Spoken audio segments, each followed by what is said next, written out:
Hello students, स्वागत है आप सभी का मेरे चैनल आंसू की पाठशाला में। इससे पहले के वीडियो में हम लोगों ने क्लास 1 केमिस्ट्री का इंट्रोडक्शन देखा, जिसमें हम लोगों ने पहला चैप्टर स्टार्ट किया है जिसका नाम केमिकल इक्वेशन एंड रिएक्शंस है। ठीक, आज हम लोग इस लेक्चर में बात करेंगे कैरेक्टरिस्टिक्स ऑफ केमिकल रिएक्शंस की, यानी केमिकल रिएक्शंस के कुछ लक्षण के बारे में। कहने का अर्थ हुआ कि कोई केमिकल रिएक्शन हो रहा है या नहीं, हम लोग कैसे पता करेंगे। तो कुछ उसके लक्षण होते हैं किसी भी केमिकल रिएक्शन के, जिसको देख करके हम लोग पता कर सकते हैं कि हाँ मेरा केमिकल रिएक्शन हो रहा है। ठीक, जैसे में हम बात करें तो किसी भी केमिकल रिएक्शन में इवोल्यूशन ऑफ गैस, यानी गैस का निकलना होता है। मतलब जब हम लोग कोई केमिकल रिएक्शन करते हैं, यानी दो सब्सटेंस को मिलाते हैं, तो उससे जब रिएक्शन होकर के कोई ना कोई गैस आपको जरूर निकलता हुआ दिखाई पड़ेगा। अगर आपका रिएक्शन सॉलिड फॉर्म में है, अगर किसी कंपाउंड को अगर हम लोग जला रहे हैं तो उससे आपको धुआं निकलता हुआ दिखेगा, या कुछ कलरलेस गैस निकलेगा, इसका एक अपना स्मेल होगा, उससे हम लोग पता कर सकते हैं। ठीक, या अगर मेरा कोई रिएक्शन सॉल्यूशन स्टेट में है, यानी अगर लिक्विड स्टेट में हो रहा है, तो उसमें हम लोग देखेंगे क्या कि सॉल्यूशन से कुछ बुलबुला निकल रहा है। जैसे हम लोग एग्जांपल ले, तो जैसे आप यहाँ पे आप देखिए, कार्बन को हम लोग ऑक्सीजन के साथ हीट किए हैं तो उससे कार्बन डाइऑक्साइड गैस निकल रहा है। ठीक, इसको पता कैसे करेंगे हम लोग, इस कार्बन डाइऑक्साइड गैस को, ये जो गैस निकल रहा होगा, उस गैस को हम लोग कलेक्ट करेंगे, और कलेक्ट करने के बाद अगर हम इस गैस का रिएक्शन लाइम वाटर से कराते हैं तो लाइम वाटर क्या होता है, मिल्की हो जाता है। लाइम वाटर होता है कलरलेस, लेकिन जब कार्बन डाइऑक्साइड गैस को लाइम वाटर में डालते हैं तो लाइम वाटर का कलर मिल्की हो जाता है, यानी दुधिया हो जाएगा। तो इससे हम लोग कंफर्म हो जाते हैं कि इसमें से जो गैस है वो कार्बन डाइऑक्साइड गैस है। ठीक है, उसी तरीके से जब हम सल्फर को अगर हम जलाएंगे तो उससे सल्फर डाइऑक्साइड गैस निकलता है, और इस सल्फर डाइऑक्साइड का जो स्मेल होता है वो पंजेंट स्मेल होता है। ठीक, पंजेंट स्मेल, पंजेंट का मतलब होता है तीखा, काफी तीखा स्मेल होता है इसका। उसी तरीके से हम लोग जब हाइड्रोजन को सल्फर के साथ रिएक्ट कराते हैं तो हाइड्रोजन सल्फाइड गैस निकलता है, और ये जो हाइड्रोजन सल्फाइड गैस होता है ये भी कलरलेस गैस है, सल्फर डाइऑक्साइड भी कलरलेस गैस है। लेकिन सल्फर डाइऑक्साइड गैस का पता कैसे चलता है, उसका एक पंजेंट स्मेल, तीखा स्मेल होने के कारण हम लोग समझ जाते हैं कि इसमें सल्फर डाइऑक्साइड गैस बना है। ठीक, उसी तरीके से हाइड्रोजन का रिएक्शन जब हम लोग सल्फर से कराते हैं तो सल्फर डाइऑक्साइड गैस बनता है, ये भी कलरलेस होता है, और लेकिन इसका जो स्मेल होता है ये रोटेन एग या सड़ा हुआ अंडा की तरह होता है। काफी क्या कहते हैं उसको, बैड स्मेल आप लिख सकते हैं, काफी बुरा स्मेल होता है, सड़े हुए अंडे की तरह महक होती है इसकी। तो हम लोग समझ जाते हैं कि इसमें से जरूर हाइड्रोजन और सल्फाइड को जब रिएक्ट करा है तो हाइड्रोजन सल्फाइड गैस बना होगा। ठीक, उसी तरीके से अगर हम डाइल्यूट सल्फ्यूरिक एसिड का रिएक्शन जिंक के साथ कराते हैं तो उससे हाइड्रोजन गैस निकलता है। अब हाइड्रोजन गैस तो क्या कहते हैं, कलरलेस होता है, ऑर्डरलेस होता है, ना इसका गंध होता है, ना ही इसमें या ना ही हम लोगों को ये दिखाई पड़ता है, तो पता कैसे चलेगा। तो हम लोग क्या करते हैं, फ्लास्क लेते हैं, इस फ्लास्क में हम लोग क्या किए, डाइल्यूट सल्फ्यूरिक एसिड दिए, इसमें कुछ टुकड़ा डाल देते हैं किसका, जिंक का। तो आप लोग देखिएगा क्या कि इस सॉल्यूशन से छोटा छोटा बबल्स निकलेगा, बुलबुला निकलना चालू हो जाएगा। तो बुलबुला का निकलना ये कंफर्म करता है कि इसमें से कोई ना कोई तो गैस निकल रही है। लेकिन ये गैस हाइड्रोजन ही है या नहीं, इसके लिए हम लोग क्या करते हैं, ये जो गैस निकला है इस गैस को हम लोग क्या करते हैं, कलेक्ट करते हैं। ठीक, जो गैस निकल रहा है इस गैस में जब हम लोग क्या कहते हैं, जलती हुई माचिस का काटी, जब जैसे माचिस के यहाँ पे बाढ़ेंगे वैसे क्या होगा, यहाँ पे पॉप का आवाज आएगा, और ये पॉप का आवाज कंफर्म करता है कि ये जो गैस निकल रहा है ये क्या है, हाइड्रोजन गैस है। ठीक है, तो ये तो हो गया हमारा पहला कैरेक्टरिस्टिक, किसी भी केमिकल रिएक्शन हो रहा है या नहीं कैसे पता चलेगा, इवोल्यूशन ऑफ गैस के द्वारा। अगर गैस निकल रहा है इसका मतलब हमारा केमिकल रिएक्शन हो रहा है। दूसरा कैरेक्टरिस्टिक का अगर हम लोग बात करें तो फॉर्मेशन ऑफ प्रिसिपिटेट, किसी भी केमिकल रिएक्शन में प्रिसिपिटेट का फॉर्मेशन होता है। प्रिसिपिटेट का अर्थ हुआ कि जब कोई भी केमिकल रिएक्शन होगा तो कुछ सॉलिड सा मटेरियल उस हमारे रिएक्शन का जो मिक्सचर है उसके नीचे बैठ जाता है, यानी जमा हो जाता है। ठीक, उसे हम लोग प्रिसिपिटेट कहते हैं, या शॉर्ट में हम लोग इसे पीपीटी लिखते हैं। तो दूसरा हम लोगों का जो कैरेक्टरिस्टिक है वो है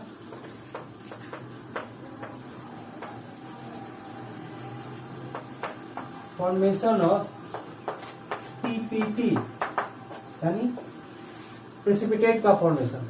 सबसे सिंपल एग्जांपल ले अगर इसका, तो NaCl के सॉल्यूशन में, एक्वस सॉल्यूशन में हम लोग AgNO3 डाल देते हैं, सिल्वर नाइट्रेट। सिल्वर नाइट्रेट का रिएक्शन जैसे हम लोग AgNO3 से कराएंगे वैसे AgCl का व्हाइट पीपीटी फॉर्म होता है। व्हाइट प्रिसिपिटेट देखिएगा आप लोग सॉल्यूशन में बैठ जाएगा उसके नीचे, प्लस NaNO3 बनता है। ठीक, उसी तरीके से अगर हम लोग बात करें इसका, तो पोटेशियम आयोडाइड, पोटेशियम आयोडाइड के में अगर हम लोग lead nitrate,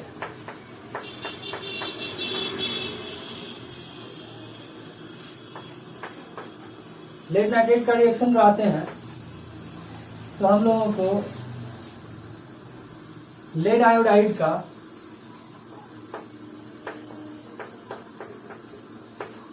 yellow precipitate,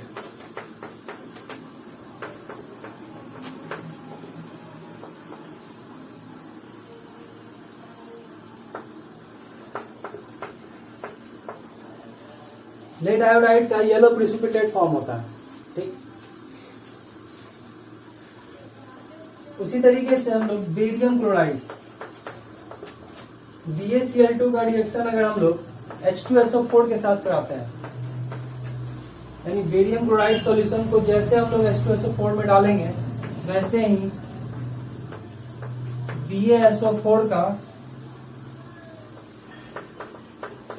white precipitate बनता है।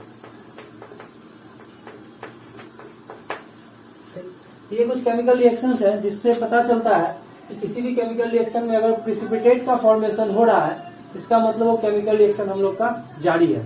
ठीक, तो हम लोग देख करके बता सकते हैं कि हाँ ये तीनों केमिकल रिएक्शन हो रहा है। आई थिंक आप लोग समझ पा रहे हैं। ठीक, तो NaCl हम लोग का कलर कैसा होता है बताओ। NaCl होता है आपका कलरलेस होता है। AgNO3 ये भी कलरलेस होता है।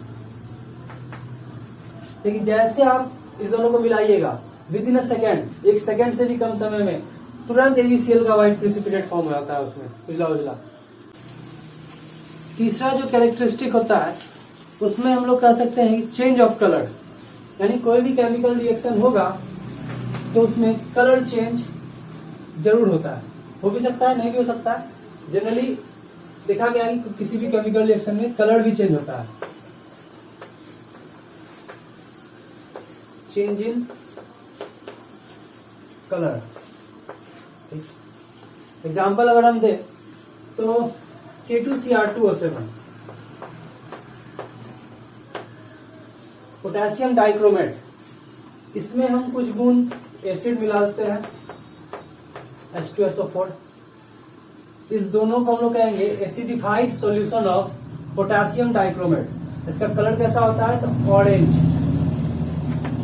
ऑरेंज कलर का पोटेशियम डाइक्रोमेट होता है। ठीक, इस पोटेशियम डाइक्रोमेट और H2SO4 के मिक्सचर को हम कहेंगे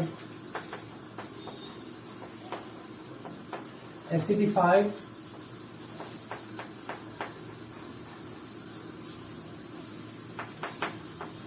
potassium dichromate solution. Acidified potassium dichromate solution में अगर हम लोग सल्फर डाइऑक्साइड गैस अगर पास कर दे तो ये रिएक्शन होगा, और रिएक्शन के बाद ये जो ऑरेंज कलर का जो पोटेशियम डाइक्रोमेट का ये पूरा सॉल्यूशन था ये कन्वर्ट हो जाता है ग्रीन सॉल्यूशन में।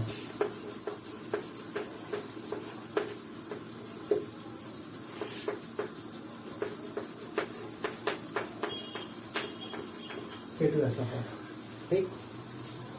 तो एसिडिफाइड पोटेशियम डाइक्रोमेट के ऑरेंज कलर के सॉल्यूशन में जब हम लोग सल्फर डाइऑक्साइड गैस पास करते हैं तो उसका कलर चेंज हो जाता है, ऑरेंज से किसी को चेंज हो जाता है, ग्रीन कलर का सॉल्यूशन बन जाता है। ये ग्रीन कलर किस कारण से होता है? तो क्रोमियम सल्फेट के कारण, ठीक। उसी तरीके से और अगर हम लोग एग्जाम्पल देखें,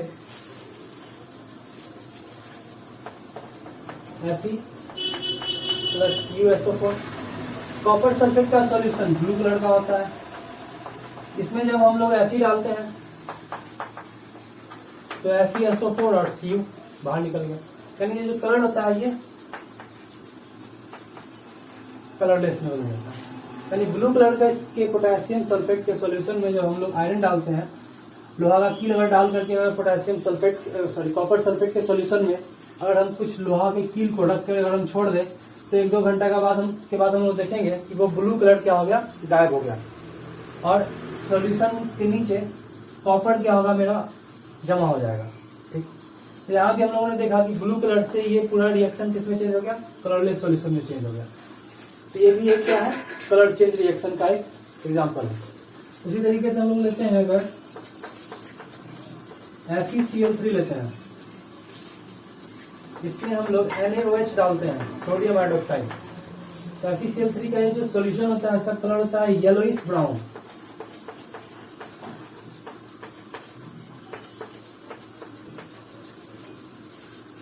हल्का पीला और ब्राउन का मिक्सचर, येलोइश ब्राउन कलर का FeCl3 के सॉल्यूशन में अगर हम लोग NaOH डालते हैं तो रिएक्शन होगा और बनेगा FeOH का होल थ्राइस प्लस NaCl, और इसका जो है कलर है डर्टी जिलेटिनस ग्रीन या ग्रीन,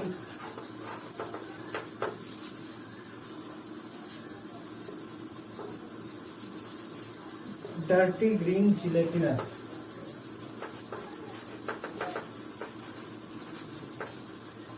यानी मटमैला रंग का ग्रीन कलर का सॉल्यूशन FeOH का होल 3 का बनता है, ठीक। उसी तरीके से 1-2 एग्जाम्पल और देख लेते हैं, जैसे Cu, कॉपर, गर्म कॉपर के ऊपर, यानी कॉपर को काफी हीट करके एकदम लाल कर लिए कॉपर को, और उसमें हम लोग जैसे H2O डालते हैं वैसे कॉपर हाइड्रोक्साइड बनता है और हाइड्रोजन गैस लिबरेट होता है। देखिए इस रिएक्शन में दोनों चीज हो रहा है, इस रिएक्शन में हाइड्रोजन गैस भी निकल रहा है, यानी इवोल्यूशन ऑफ गैस भी हो रहा है, और साथ में इसमें कलर चेंज भी हो रहा है। तो कॉपर का जो सॉल्यूशन होता है ये कैसा होता है, रेडिश ब्राउन, सॉरी कॉपर का कलर रेडिश ब्राउन, और जब कॉपर हाइड्रोक्साइड जब बनता है इसका कलर होता है ग्रीन। इस रिएक्शन को आप लोग घर में भी आप देखे होंगे ऐसा, इस चीज को, जैसे आप लोग तांबा का बर्तन, कहा जाता है कि तांबा के बर्तन में पानी पीना चाहिए, इससे स्वास्थ्य आप लोग का अच्छा रहता है, ठीक। तो तांबा का बर्तन में अगर आप लोग गर्म पानी को डाल करके आप छोड़ दीजिएगा, या बहुत लंबे समय तक अगर आप गर्म पानी को रखिएगा तांबा के बर्तन में, कॉपर के बर्तन में, तो आप लोग देखिएगा क्या कि उस तांबा के पेंदी में या तांबा के आसपास, तांबा के बर्तन में ग्रीन कलर का कजली जम जाता है। तो वो जो कजली होता है वो कॉपर हाइड्रोक्साइड होता है, ठीक। जो गर्म पानी रखने के कारण कॉपर और गर्म पानी रिएक्ट करके ये ग्रीन कलर का कॉपर हाइड्रोक्साइड बनाया है, ठीक है, ठीक। तो आप इसे आप नोट कर सकते हैं, आप इसे नोट कर लीजिएगा। और कुछ और रिएक्शन देखते हैं इसमें हमारा क्या कलर चेंज हो रहा है।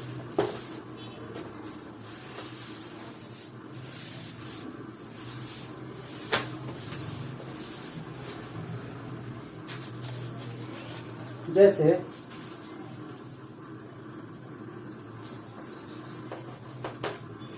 एल्यूमिनियम में अगर हम HCl डाल करके छोड़ देते हैं AlCl3 + 3H2, यानी अगर एल्यूमिनियम के बर्तन में या फिर एल्यूमिनियम फॉइल को अगर हम लोग HCl में अगर डालते हैं तो एल्यूमिनियम क्लोराइड और हाइड्रोजन गैस इवॉल्व होता है। तो यहाँ भी देखिए दो कैरेक्टरिस्टिक है, एक hydrogen gas, evolution of gas हो रहा है, और दूसरा इसमें कलर चेंज हो रहा है। एल्यूमिनियम का कलर कैसा होता है, तो silvery white,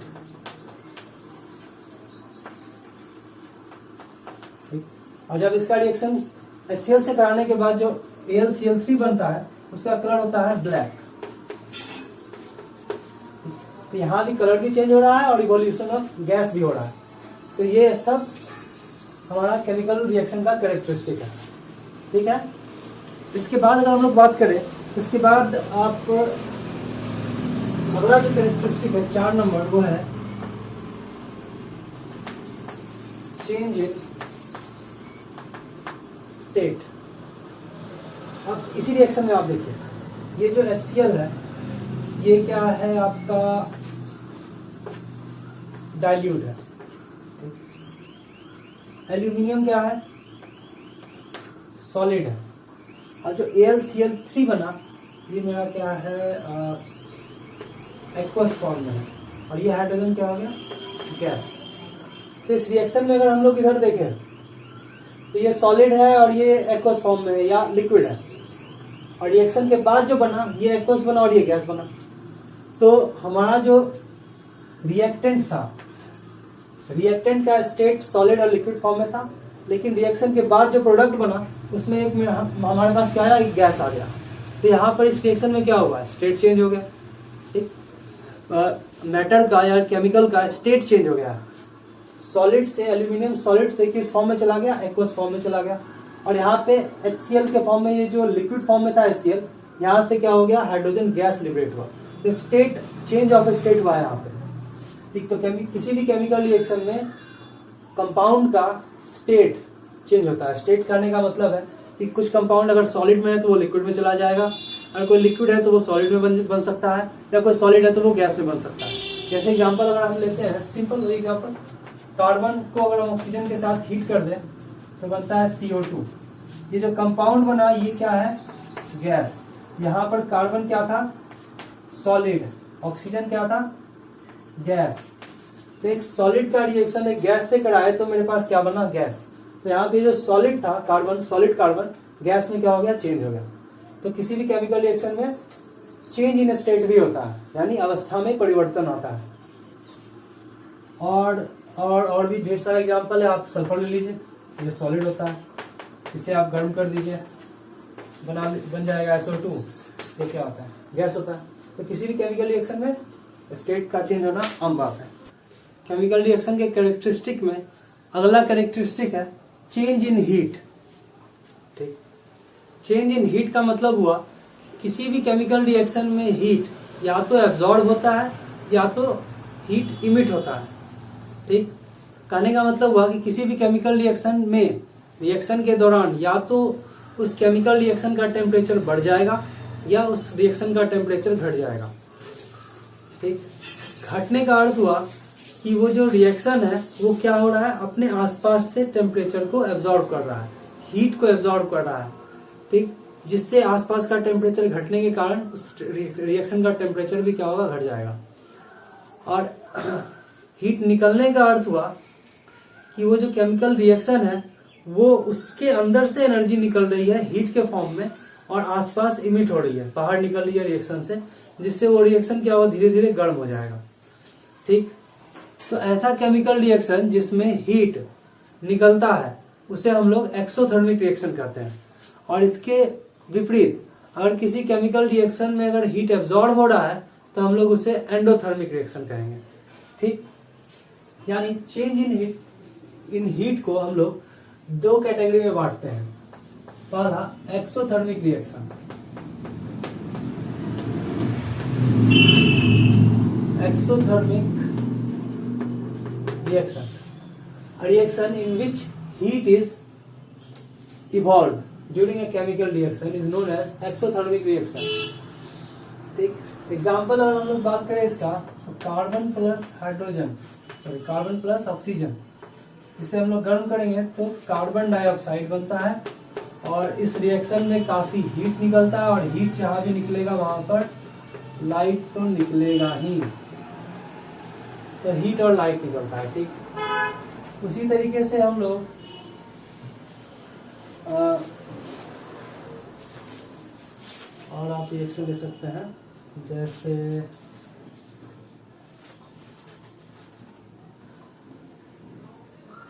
carbon plus oxygen, carbon monoxide, इसमें भी हीट और लाइट का फॉर्मेशन होता है। और आप CH4 plus 2O2, CO2 plus 2H2 plus heat plus light. तो मीथेन को जलाने पर कार्बन डाइऑक्साइड, वाटर और हीट और लाइट निकलता है। ठीक, तो ये 3 एग्जाम्पल हो गए आपके एक्सोथर्मिक रिएक्शन के। कैल्शियम ऑक्साइड जब हम लोग पानी में डालते हैं तो इससे कैल्शियम हाइड्रोक्साइड बनता है और साथ में ढेर सारा हीट निकलता है। ठीक, चूना, घर में जो आप लोग व्हाइट वॉशिंग करने के लिए जो चूना आता है कैल्शियम ऑक्साइड, उसको जब हम लोग पानी में डालते हैं तो आप लोगों ने देखा होगा कि चूना को पानी में डालने पर वो खदकने लगता है, उबलने लगता है और उससे बहुत ज्यादा हीट निकलता है। ठीक, तो ये वही रिएक्शन है। कैल्शियम ऑक्साइड का रिएक्शन जब हम लोग वाटर से कराते हैं, इवन कोल्ड वाटर से, तो ये वाटर क्या होता है काफी गर्म हो जाता है और रिएक्शन मिक्सचर क्या होता है काफी उबलने लगता है और उससे ढेर सारा हीट निकलता है। तो ये कुछ एग्जाम्पल है एक्सोथर्मिक रिएक्शन के। पता नहीं चलेगा तो एक्सोथर्मिक रिएक्शन में हम लोग जो हीट इवॉल्व होता है उसमें हम रिएक्शन के दौरान हीट को प्लस फॉर्म में लिखते हैं, प्लस हीट लिखते हैं। Carbon plus oxide oxygen, carbon monoxide plus heat, इससे हीट निकल रहा है। प्लस हीट लिखने का अर्थ हो गया कि हीट बाहर निकल रहा है। ठीक है, उसके बाद हो गया आपका respiration.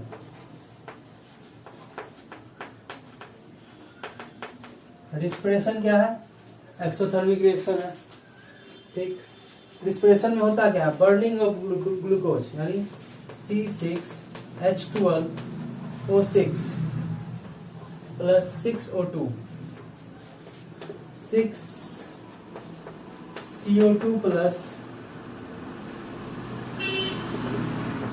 6H2O plus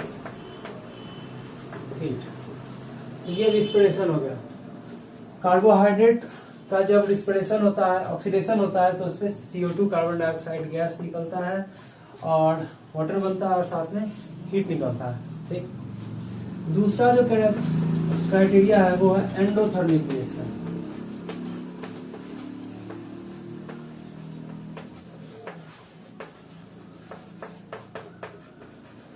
endothermic reaction, endothermic reaction ऐसा केमिकल रिएक्शन जिसमें हीट एब्जॉर्ब होता है, उसे एंडोथर्मिक रिएक्शन कहते हैं। For example melting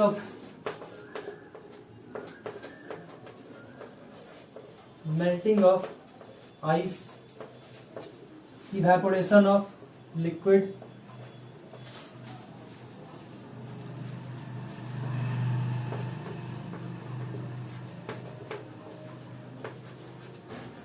evaporation of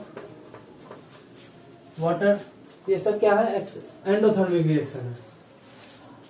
ice रखा हुआ है, आइस क्या होता है? अपने आसपास के यानी आसपास के सराउंडिंग से हीट को एब्जॉर्ब करके वो पिघल जाता है, मेल्ट हो जाता है और पानी के फॉर्म में चला जाता है और आसपास का टेम्परेचर क्या होता है? घट जाता है।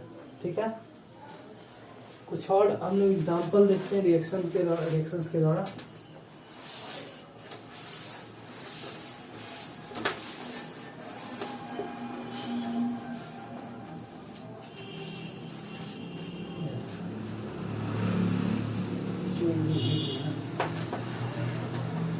PCl5, इसको जब गर्म किया जाता है तो ये PCl3 प्लस Cl2 और इस प्रोसेस में हीट एब्जॉर्ब होता है, इसलिए माइनस हीट। तो एंडोथर्मिक रिएक्शन को दिखाने के लिए हीट को क्या करते हैं? माइनस हीट लिखते हैं। माइनस हीट का मतलब हुआ कि PCl5 क्या कर रहा है? एनवायरमेंट से हीट को एब्जॉर्ब कर रहा है। ठीक, उसी तरीके से NH4OH, अमोनियम हाइड्रोक्साइड, इसे जब हम लोग पानी में डालते हैं तो बनता है अमोनियम आयन, सॉरी NH4OH नहीं, NH4Cl अमोनियम क्लोराइड। NH4Cl को जब वाटर में डालते हैं तो बनता है NH4 प्लस Cl माइनस, ठीक। और इस रिएक्शन में भी हीट क्या होता है, एब्जॉर्ब, इसलिए माइनस हीट। उसी तरीके से BaCl2 sorry BaOH barium hydroxide, barium hydroxide को जब हम लोग अमोनियम क्लोराइड में के सॉल्यूशन में डालते हैं तो अमोनिया बनता है, वाटर बनता है, बेरियम क्लोराइड बनता है और साथ में हीट एब्जॉर्ब होता है। इसलिए ये भी एंडोथर्मिक रिएक्शन का ये एग्जांपल है। उसी तरीके से NH4NO3 अमोनियम नाइट्रेट, इससे भी पानी में डालने पर ये HNO3 नाइट्रिक एसिड और NH4OH अमोनियम हाइड्रोक्साइड में टूट जाता है और इस रिएक्शन में काफी सारा हीट एब्जॉर्ब होता है। तो ये कुछ एग्जांपल हो गए किसके, एंडोथर्मिक रिएक्शन के, ठीक। किसी भी केमिकल रिएक्शन में कुल 5 कैरेक्टरिस्टिक होते हैं, जिसमें पहला फॉर्मेशन ऑफ गैस, दूसरा चेंज इन स्टेट, तीसरा कलर चेंज, चौथा फॉर्मेशन ऑफ प्रिसिपिटेट एंड पांचवा चेंज इन हीट, ठीक। तो ये कुछ 5 ऐसे कैरेक्टरिस्टिक हैं जिसके द्वारा हम लोग पता कर सकते हैं कि कोई भी केमिकल रिएक्शन हो रहा है अथवा नहीं, ठीक। अब किसी भी केमिकल रिएक्शन में ये 5 चेंज एक साथ हो सकते हैं, या इनमें से कोई 2 चेंज हो सकता है, या इनमें से कोई एक ही चेंज हो सकता है, या फिर कुल 3 चेंज हो सकते हैं। यानी कि किसी भी तरीके का चेंज आपको, लेकिन इस 5 में से कोई एक देखने को मिलेगा, ठीक। अगर किसी भी प्रकार का कोई भी चेंज नहीं हो रहा है तो सामान्यतः समझा जाता है कि वो केमिकल रिएक्शन नहीं हो रहा है, ठीक। तो आशा है आप लोगों को ये वीडियो समझ में आया होगा अच्छे से। अगर आप लोगों को समझ में आया तो प्लीज कमेंट करके बताइएगा। और अगर आपको इस लेक्चर का अगर PDF चाहिए तो आप कमेंट करके आप बताइए, मैं PDF डाल दूंगा, ठीक। तो आप इस वीडियो को प्लीज लाइक कीजिए, सब्सक्राइब कीजिए और प्लीज ज्यादा से ज्यादा शेयर कीजिएगा, ताकि आप जैसे कई सारे स्टूडेंट को इस लेक्चर का फायदा हो सके, ठीक है। तो अगले वीडियो के में मिलते हैं, नमस्ते।